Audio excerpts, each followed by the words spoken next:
Benvinguts al briefing de l'etapa 2 de la Brama.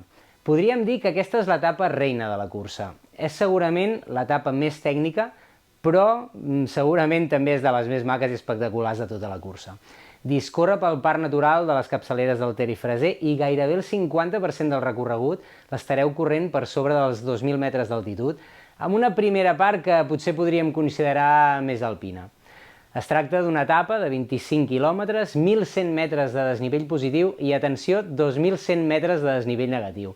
Això a priori podria semblar una bona notícia, però volem posar molt d'èmfasi amb el desnivell negatiu, ja que molt probablement serà més lent de passar del que creieu. Començarem pel matí pujant al Santuari de Núria a 1.960 metres, tots els participants de la Brama 60K i 80K junts amb el tren cremallera. Com ja deveu saber, aquesta etapa compartireu el recorregut totes dues modalitats. Des d'allà, una pujada inicial per una pista amb molta pendent us portarà fins a l'albert del Pic de l'Àliga. Seguint la pujada, ja per un camí més dret, creuarem algun petit torrent deixant enrere ja tota la vegetació. En principi no es tracta d'un camí amb gran dificultat tècnica, és un camí bastant ben definit, però el que sí que té és força pendent. Un cop arribem als 2.500 metres, seguirem per la carena, per un camí fàcil fins al coll de Torreneules. Aquest és el punt més alt de l'etapa i també de la cursa, 2.561 metres. Des d'allà, una baixada per la vall de Coma de Vaca que, després d'un primer tram una mica pedregós, s'endinsa enmig de prats i camins corribles ja fins al refugi de Coma de Vaca, que és el quilòmetre 9 de l'etapa, on hi teniu precisament el primer avituallament de l'etapa. Aquest avituallament es baixa a peu des del coll de Tres Pics, que està a uns 2 quilòmetres i 400 metres de desnivell, així que és un bon moment, creiem, per agrair la feina del nostre equip, així que no us n'oblideu. Des d'aquí veureu com baixen també els participants de la Brama 100 per un altre camí i us hi unireu i fareu junts des d'allà el camí fins a meta. Després d'un primer tram de pujada començareu a fer tota la baixada fins al següent avituallament.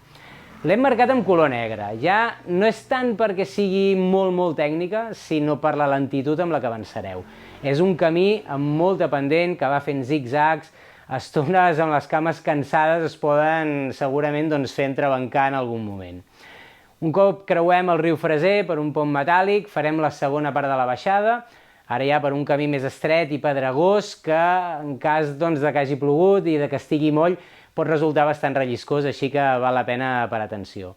Passarem pel costat del Salt del Grill, un salt d'aigua, i després d'un tram de bosc arribarem finalment a la central d'Aió, on hi tindreu el segon i últim avituallament de l'etapa.